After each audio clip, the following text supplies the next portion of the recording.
So, I'm Marie. I'm an alcoholic. My sober date is 30 June 2022, and my sponsor is Christy. And this is my home group, Valeria. So, on the 30th of June, I didn't write down anything, which is very unusual for me. I like to prepare a lot, but I believe tonight my God of my understanding will guide me through this share. So I didn't make any notes. So on the 30th of June 2022, I was 40 years old. I woke up that morning with a huge bubbleus. I was about 50,000 Rand in debt. I just left my life partner of 7 years. My son was currently at my parents' at that stage, not because he was not living with me, he was just visiting there. My relationship with my parents was in a dire straits. They suspected I had a drinking problem. I didn't know I had a drinking problem. They knew I had a drinking problem. My son knew I had a drinking problem. Seems like everybody knew except for me. And that morning was my lowest low point in my life. I woke up that morning and I was completely hopeless. I had no hope. The previous night I considered suicide, but I'm just too scared to do it. And I realized there was something very, very wrong with me. I didn't know exactly what it was. I thought it was the 7-year relationship with a narcissist that was the problem, but I didn't really think I played a role in this whole state that I was in. I thought I was a victim. I thought I was being punished by God, and that everything that I did in life was, I was being punished for that. All of the wrong choices, all of the drinking, all of the sins I committed through my life, and this was my punishment, this lowest low that I had. So that morning, I Googled, and I first Googled a weekend retreat where I could go and sober up and just get my bearings back, but I knew that wouldn't be enough for all of the things I've been through. I needed longer. And then I decided I'll Google a mental health institute so that I can go and get help for this state that I'm in. Drinking was it wasn't a problem. I didn't Google rehab. I Googled mental health institution that is supported by my medical aid. And the first number I called, I got to a mental health institution in Cape Town. And I spoke to them, and I didn't know it was in Cape Town. And I spoke to them and I said, I think I need some help. I was in a long-term, very abusive, very bad relationship. And they said, come. And I said, okay, how much must I pay? And they said, nothing, your medical aid covers everything. And I'm like, sure, that's nice. And I said, okay, where are you located? They say, in Cape Town. I said, okay, now I don't have money for tickets now, and I'm broke. No, we'll pay everything. You just come now. I said, no, I can't come now. At that stage, I was still busy with a work project, and I had to finish it because you get paid for the whole amount of time. And I said, no, I can't come now. I'm still busy with work. He said, okay, but you're coming on the date that you finish. Okay, I'll come. And I phoned my parents. And I told my mom, I'm booking into a mental health institute. And she started to cry. She said, I'm so grateful you're finally going for help somewhere. And I found my best friend at that stage telling her I'm going to this place. And everybody was my son was so happy, and everybody knew something that I didn't know. But anyways, there I went on this adventure that changed my life forever. And some people, you won't understand, Cape Town is one of my favorite places in the whole world. And I believe my God took me to Cape Town because I needed to go to Cape Town. I could have gone to any other rehab here in Pretoria, but He took me to Cape Town. And there I went, left my son with my parents. They had to handle everything there. Now, I've been a single mother for a very, very long time. In the 7 years I was in this relationship, I was still a single mother. And for me, leaving my son and going on this was a very big thing. And I believe my God gave me courage to do this. So I left my family, and there I went to Cape Town for not only the short term, 21 days, but the long one, 42 days. I decided from the start I'm going to do this because I was really, really broken. I was completely broken. There was nothing left of me. I had no I had no friends at that stage. Like I said, my relationship with my parents was gone. My son was in a state, my work relationships was non-existent. I just missed a huge promotion at work, and I believe in retrospect, I think it was my drinking that led to that, even though they never said it. It was something I worked for very long, and then I didn't get it. So every aspect of my life was in shatters.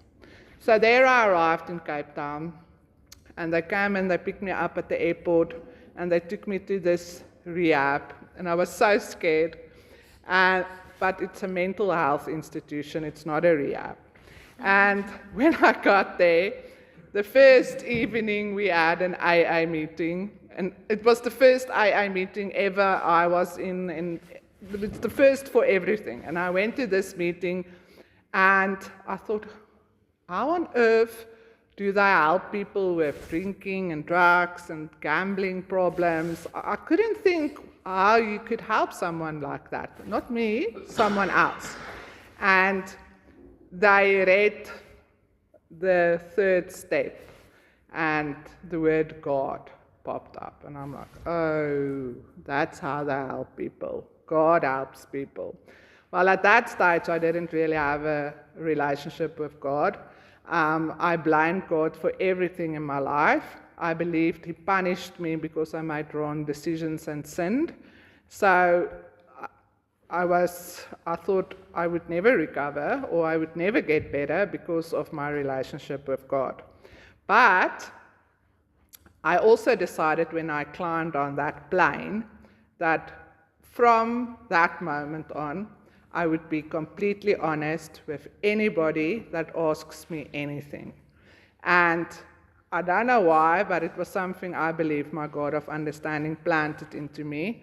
I needed to be honest, because before that week, before I went to the rehab, I've never told a lot of people a lot of things that happened in my life. I never told them about my first marriage, the abuse that was there. I never told them how much I really drank. I never told them about my narcissistic relationship. I never told them anything. So that secret, all of those secrets was inside of me for more than 20 years. And I decided I never had a psychiatrist or a psychologist or anything like that in my life. And I was too ashamed to tell my parents about anything that happened in those relationships. And I decided I was going to be honest. And that was exactly what I was. In every group session, I spoke about the things that happened. In every group session, I spoke about how much I actually drank. With every counselor, with every psychologist, with every psychiatrist I saw, I was honest. And for the first time in my life, it felt like a huge rock that I was carrying was starting to lift, to fall. It was starting to break. And when we got to the rehab, they said we must do a step 3 in the morning and a step 10 in the evening. I didn't know what it was. And so I asked around, what's a step 3 and what's step 10? What is it? I don't know, but I did it. I wrote down things, and as it progressed, I realized step 3 in the morning is where you give your day to God. And then step 10 in the evening is where you reflect on your day. And still today, I do my step 3 in the morning, I do my step 10 at night, because I believe those are the pillars that keep me sober. And so as I was in this rehab, we went to lots of places in Cape Town. We visited the mountains, the ocean, and my God of my understanding knew that's what I needed.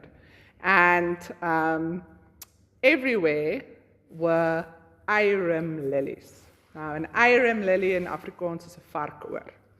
So as you drove to the mountains, the arum lilies grew there in the mountains and on the pathways to the ocean and everywhere, the arum lily. So I decided that would be my recovery flower, the arum lily. And I believe my God of understanding gave that flower to me to remind me that He will be with me through this process. It's not going to be easy, but He will be with me through this process. And I did my 42 days. I made some friends in the rehab. Some of them we are still in contact. I became good friends with one of our RAs. That's the leading people, the recovering addicts that help you in the rehab. It was an eye-opener to see all of different fields of addicts, things I've never seen in my life. And in this whole process, I started with my step work. And we didn't finish our step work, but we started with it and we did it, and I got a feel of step work, but we didn't go that deep into it. But with my counselors, I addressed a lot of my problems, and my psychiatrists and my psychologists, and we spoke about everything in my life. And as we did that, I realized more and more that the problem in my life was my illness, my alcoholism, and a lot of character flaws, which I didn't face at that moment yet. So then I came back, and I had to face reality all on the pink cloud, and I went to my very first meeting where I met Uncle Louis, and he suggested I came here, and I found my sponsor here, and she and I went through all of the steps together. It took me more than a year to do all of the 12 steps. And that was another lifting experience as we went through the steps. And I did a very detailed step 4, 5, 6, 7, 8. And I did all my amends. That wasn't as easy. And I remembered everything that I said I must do to stay sober from the rehab. And so in this meeting, I started to do my service as first the librarian, then we did the chairing, and then I'm still the treasurer, and I did as much service in the meeting as I could because service keeps you sober. And in this whole process, and I must say this is something that is really important to me, is my step 3 in the mornings. That's how I built a relationship with my God. And in this relationship, I realized that He was not punishing me. He's not a punishing God. But the things I did, I was punishing myself. The decisions I made, the choices I made, the friends I made, the people I made. And all of those things, I was surrounding myself with more and more things that could hurt me. And that was why I was at that rock bottom, because I didn't have a relationship with my higher power, with my God. I didn't advise Him, I didn't ask Him what I should do next, and what's the next thing, what's the next choice, what's the next. And as my relationship grew with my step 3 and my step 10, as I'm still doing it, He guides me, He tells me where to go, what to do, contact that person, be a friend to this person, pray for this person. And that is one of the cornerstones of my recovery, is my relationship with my God. Now, service didn't only stop here. I also started doing service at school and service at church. And the other day I was driving and I was thinking, why am I doing all of this?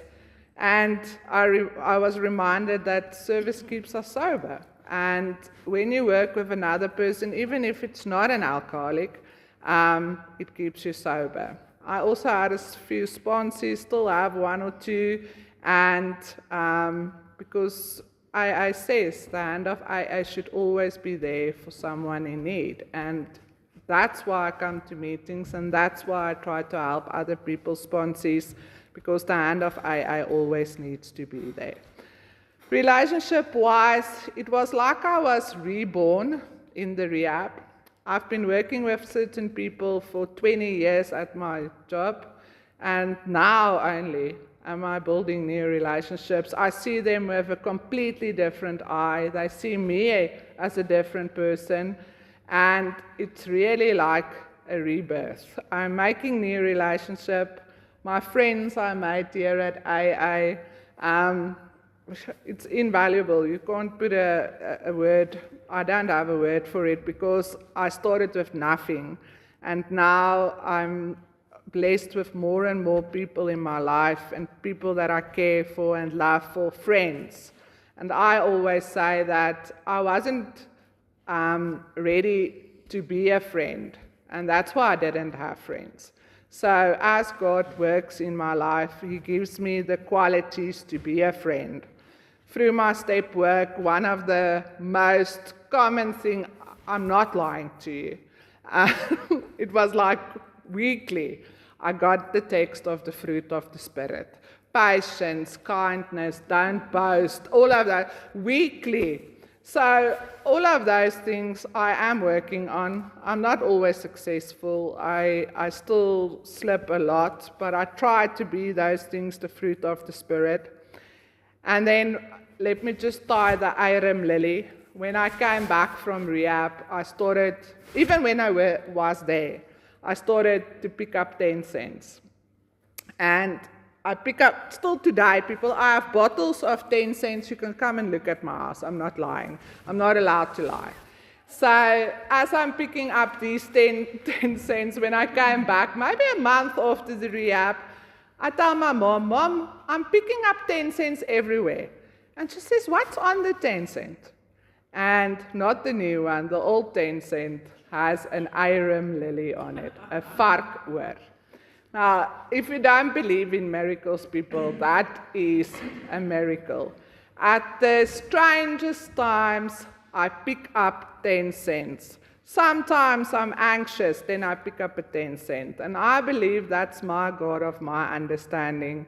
That's a miracle. I really, really do believe in that.